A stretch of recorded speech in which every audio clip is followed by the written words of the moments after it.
All those in favor? Aye. Opposed? Motion carries. Call for motion to enter public session. All in favor? Aye. Opposed? Motion carries. Please stand for the Pledge of Allegiance. Pledge allegiance to the flag of the United States of America and to the republic for which it stands, one nation, under God, indivisible, with liberty and justice for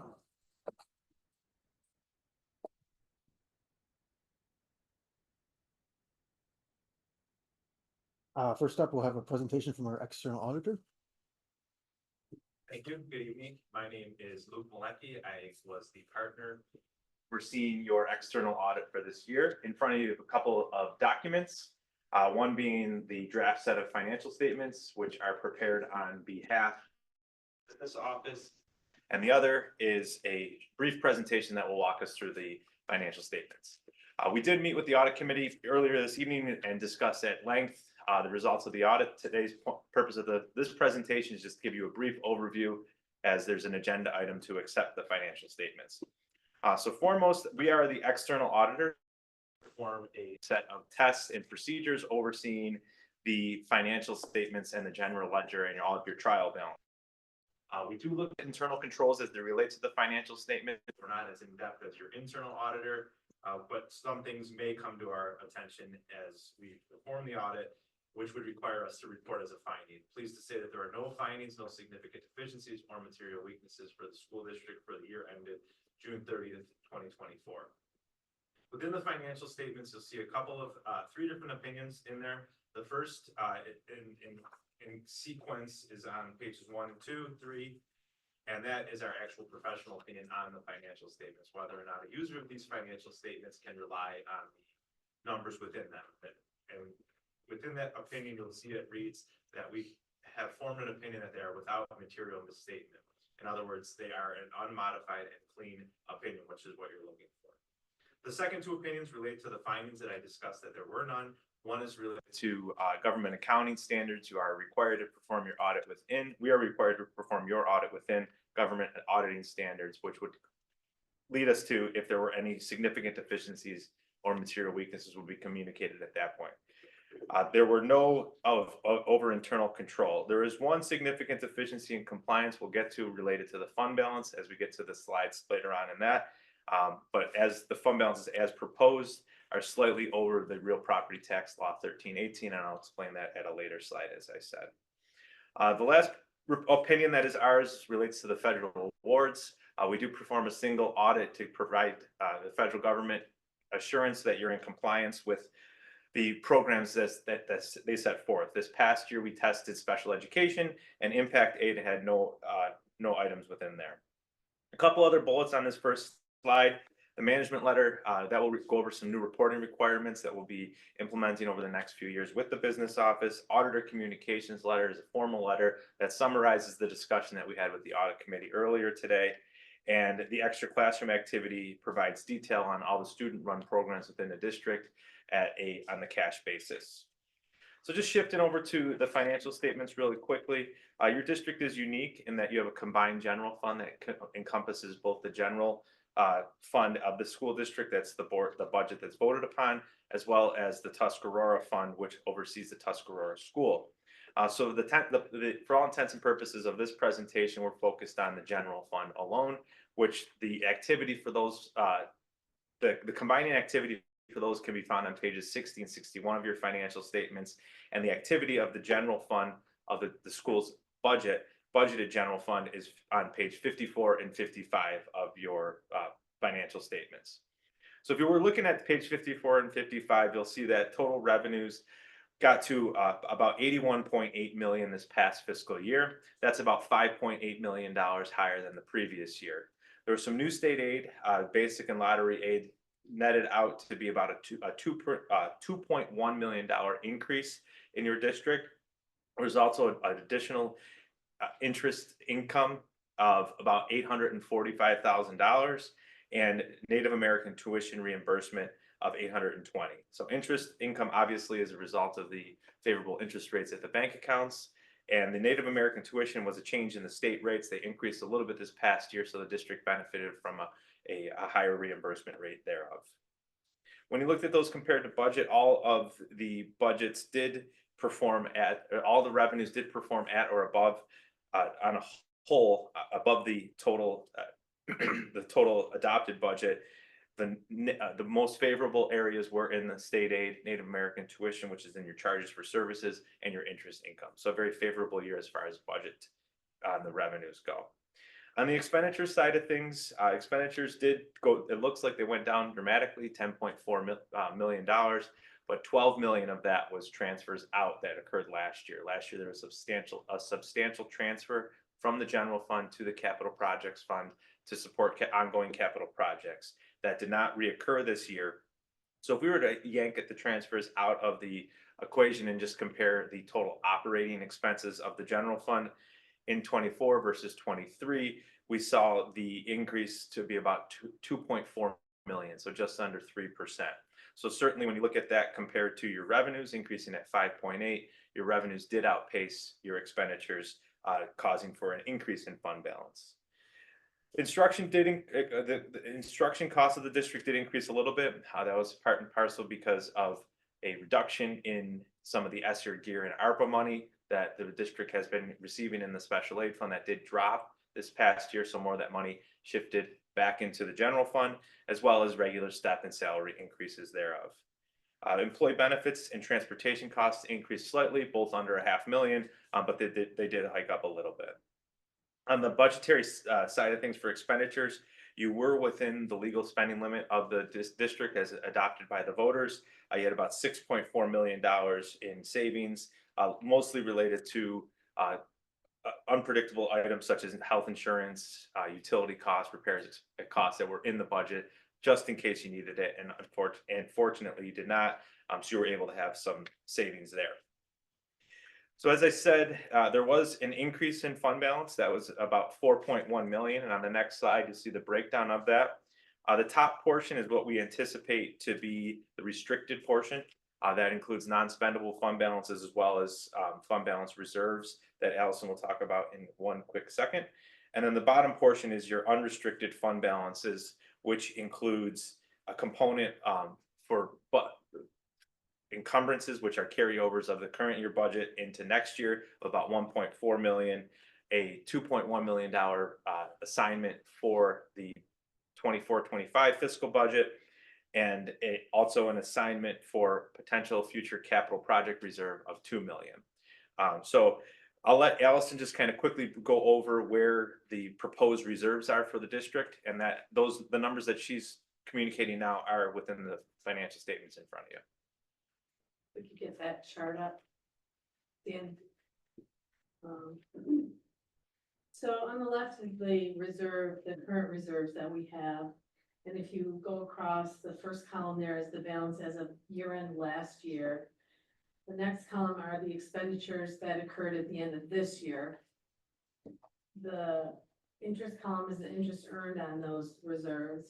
And then funding is where I would anticipate we put our current year fund balance into, which would give us a balance in column G at the end of the current fiscal year, or end of the last fiscal year, sorry.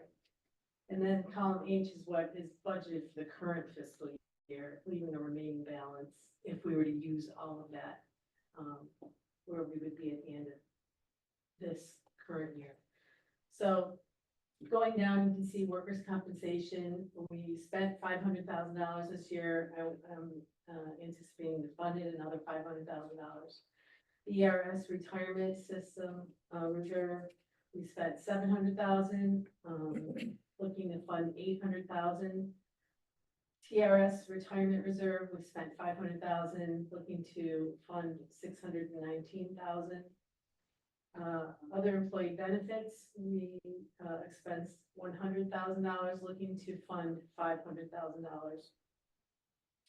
And then if you go down a little further, you can see the ones that are highlighted in pink are our capital reserves.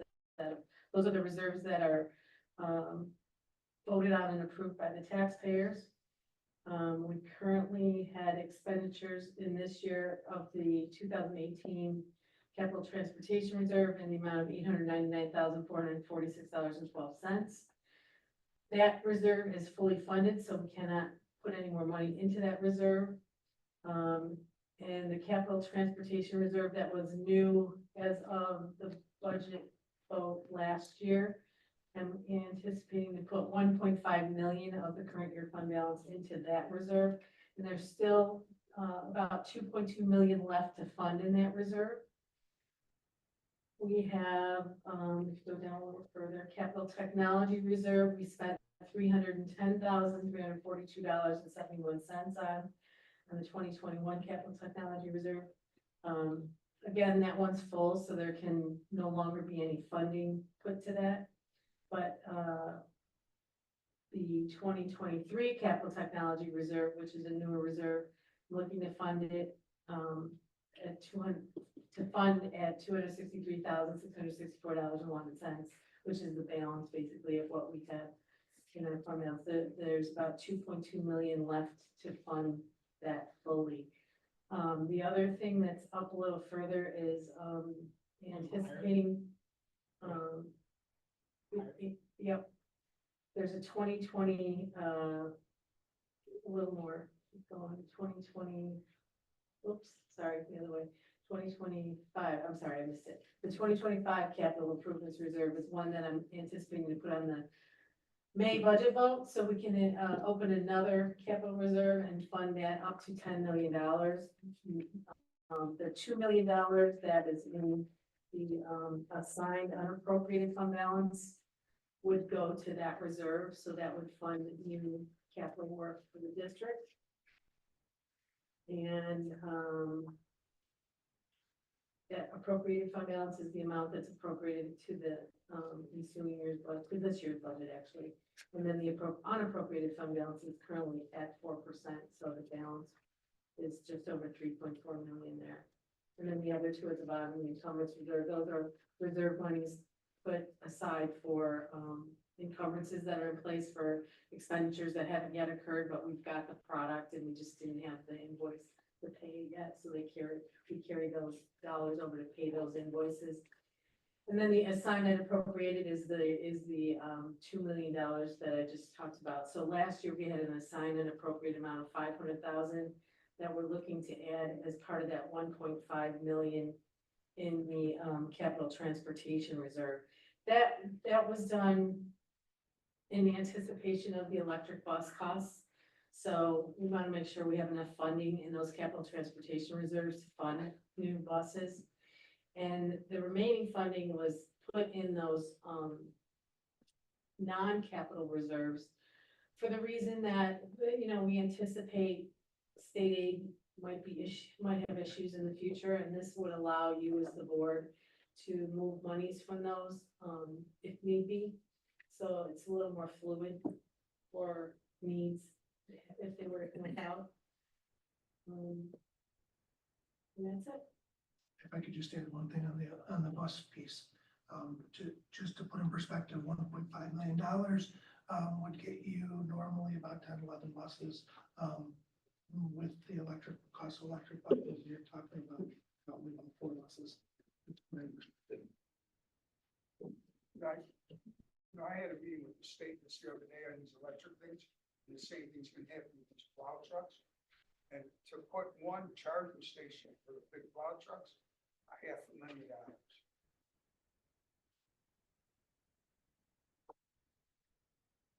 Does anybody have any questions on the reserves? So as communicated, about $4.1 million was the fund balance increase. And as you can see, about half of that went into existing reserves and the other half of $2 million is in anticipated reserves.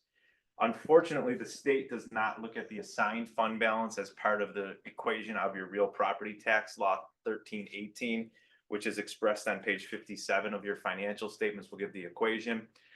So although in the chart as presented, it looks as though you're at the 4%, the state will interpret that assigned portion of $2 million under that real property tax law 1318 to be out of compliance. So for that reason, we do have or a significant deficiency of compliance, not on internal control related to that. So assuming it does get passed into the 2025, then that would just slide over. But that is why, if you were on page 4 of the slides, you'll see that it's at 6.3%.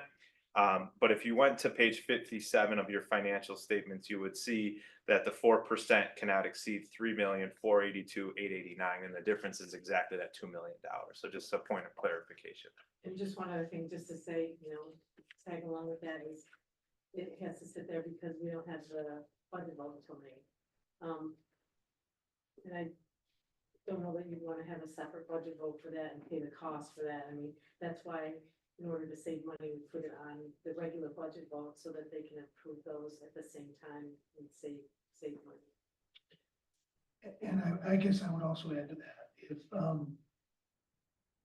if it was ever challenged or questioned, we've said many, many, many times here at the board meetings that we believe, even though that's not why we've done it, and we know what we're doing with that money, that our unappropriated fund balance for a district that has to be able to pay ahead for the Tuscarora school should not be 4%. The school cost us more than that extra $2 million that's sitting there right now. And then we get reimbursed, and we know in past years, we haven't even been reimbursed in time. Just to conclude my presentation, there are some other funds within the district. All the revenues and expenditures are presented on page 16 of your financial statements on those funds. The one of the most interest for us as auditors and for your fiscal department is the special aid fund.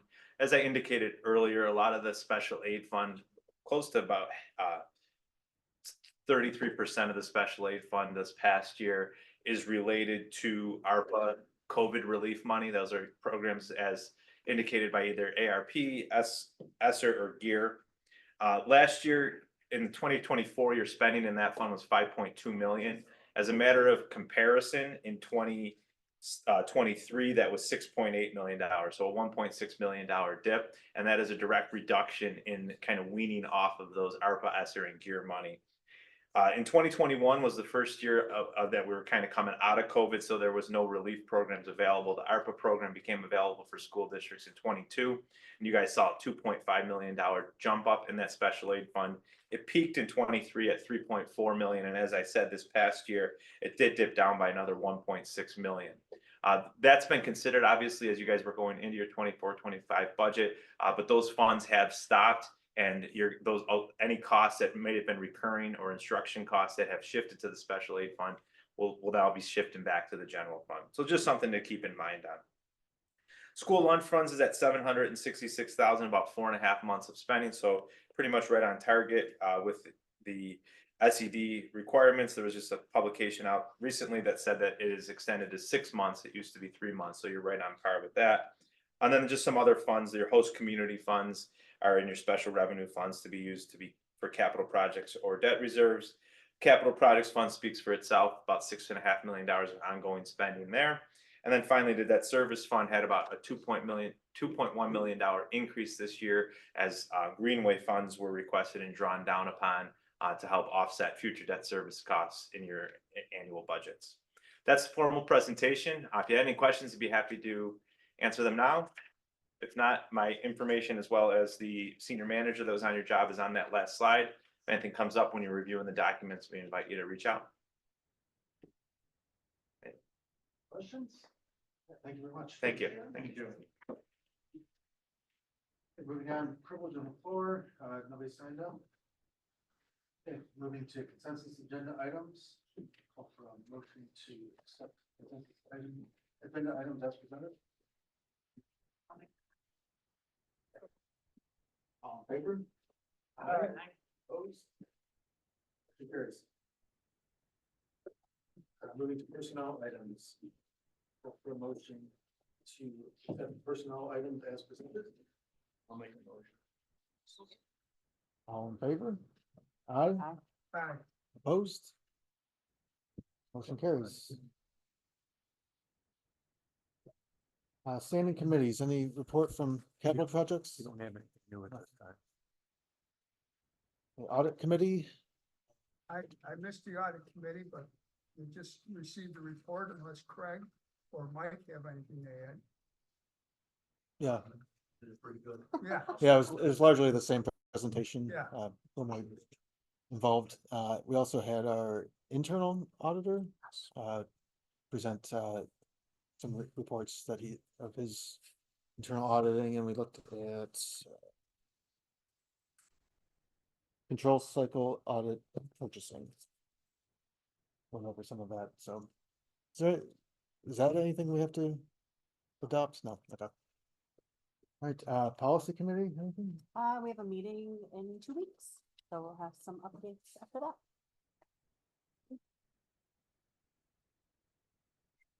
Okay, we're moving on to ex officio students report. Jonah. So Yes. I'll start off thanking all the clubs and members participating in setting up the homecoming week. Went very well, a lot of satisfaction there. A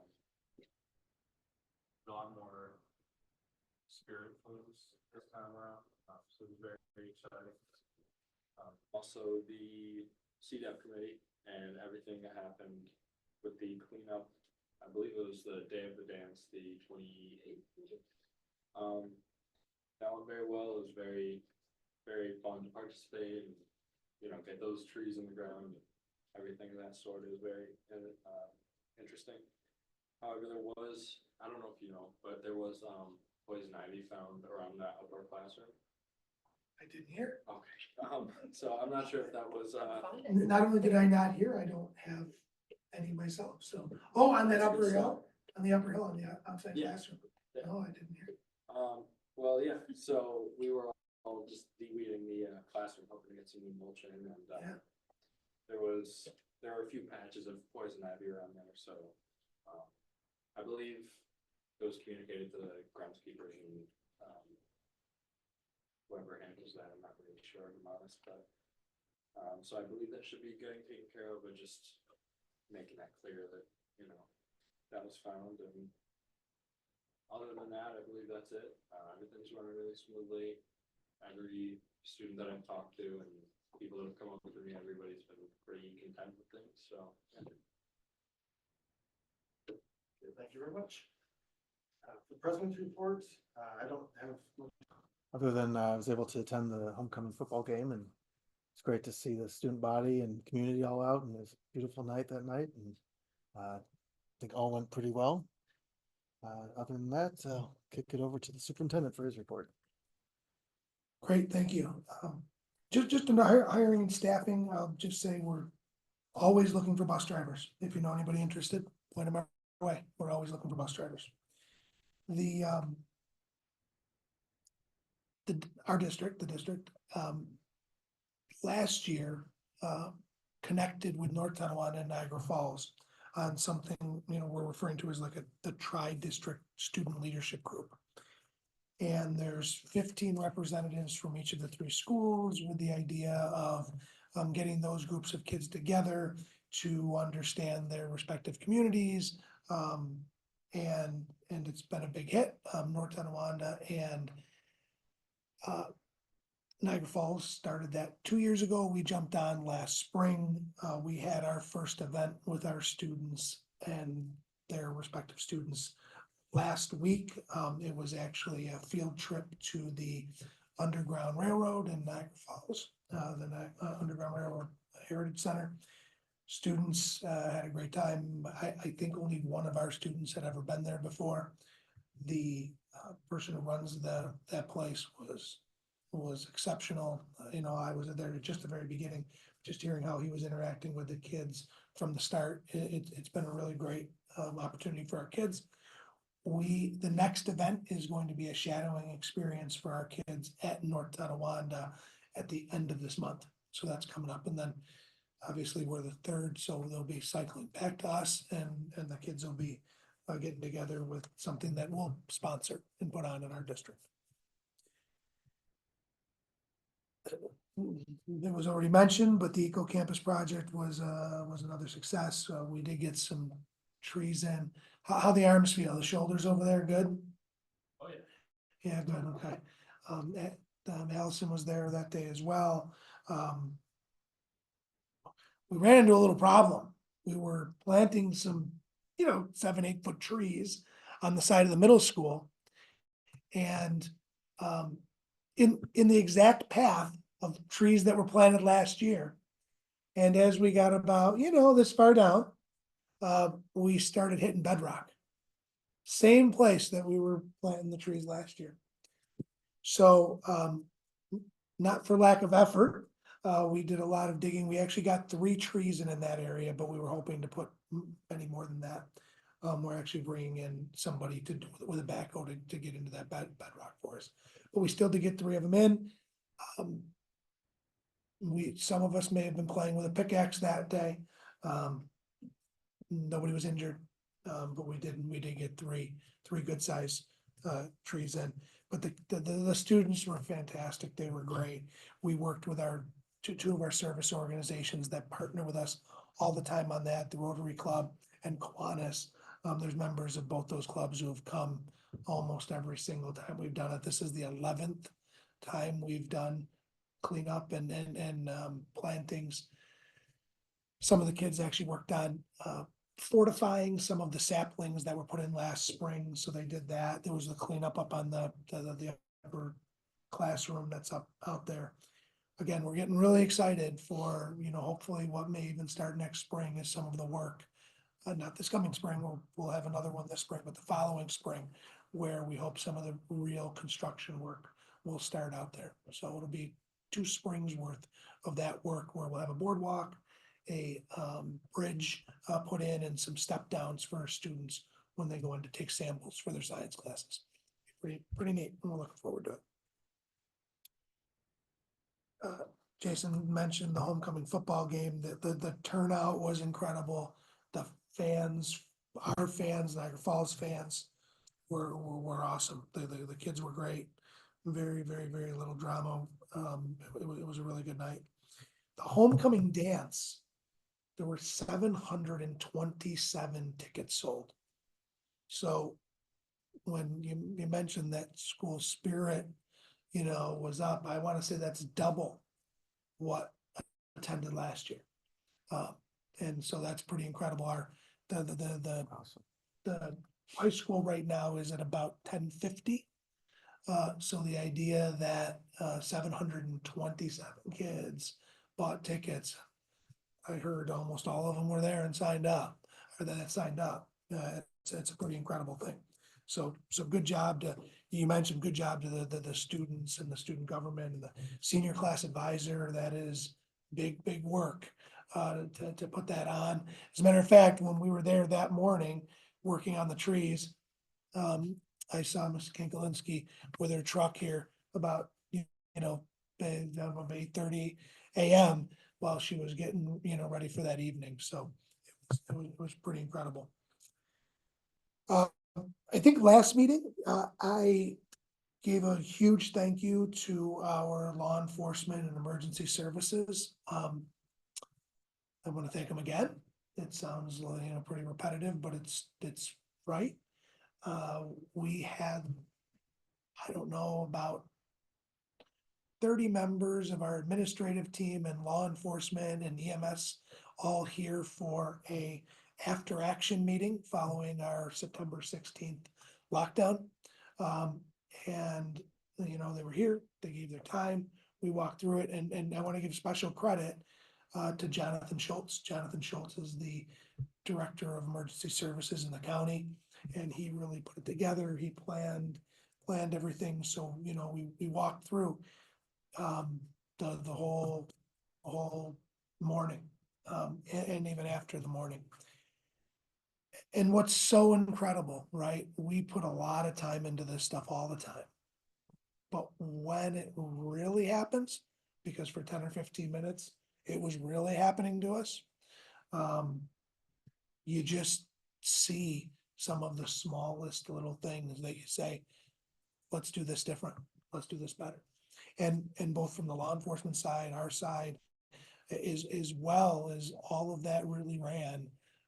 There's things that we can learn from. As a matter of fact, we had a list on our own before the meeting of, 10 things that we want to tweak from that day. And so, with those partners and with all of the people in our district who work on this all the time, we continue to learn, which is what we should be doing, right? Last thing, the CDEP committee has another engagement event coming up this Friday. It is the district-wide elementary movie night. They're gonna be watching Monsters, Inc. The weather looks great. Somebody knock on something. Weather looks great. Thank you. You had wood, actually, like, perfect. It's going to be held, the reason I say this, because it's scheduled to be held in the high school courtyard. Outside, if the weather turns bad, normally we go into our auditorium. We can't do that. We have it set up to go into the ETMS cafeteria. Okay, but as of right now, it's been looking about 70 degrees. The event, parents can start showing up with their children. They're expected to stay with their children for the elementary movie night at 6:30 PM. Okay, so they will start, the doors will open at that time. That's all I have. Okay, thank you very much. Reports to the board, finance, did you have anything additional, Allison? I just wanted to mention, I don't know if you noticed, but, we, a couple years ago now, we work with a company that invests our funds. It's a AAA rated company. They invest in short-term investments, and we've made over $1 million last year.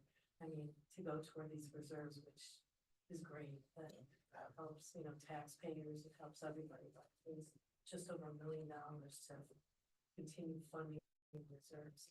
I just wanted to- Yeah, thank you. Very good. Hey, any items for board discussion?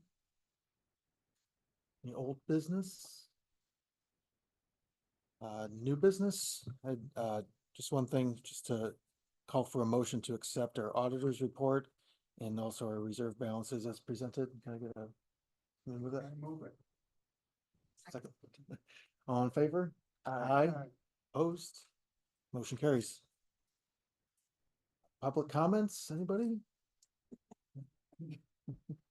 Board member comments. Yeah, I just want to talk about the incident that actually hit what Dan just referred to at the end here. I'm actually one of the board member that's a representative on the safety committee.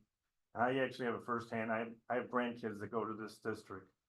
And I have to say that this district is far ahead of most districts in this area as far as it comes to safety. We stay ahead of the curve. Something did have to go wrong, but you know what? That was to make things better.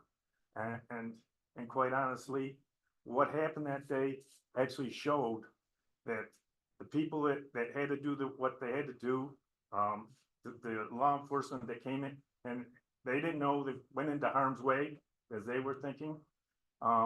Teachers and staff, they all did what they were supposed to do.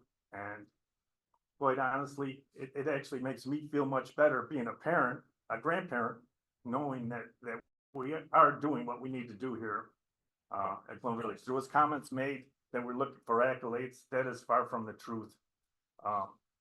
I've been on this board for 8.5 years, and the only thing that we think here on the board is student safety, their education, and their learning experience.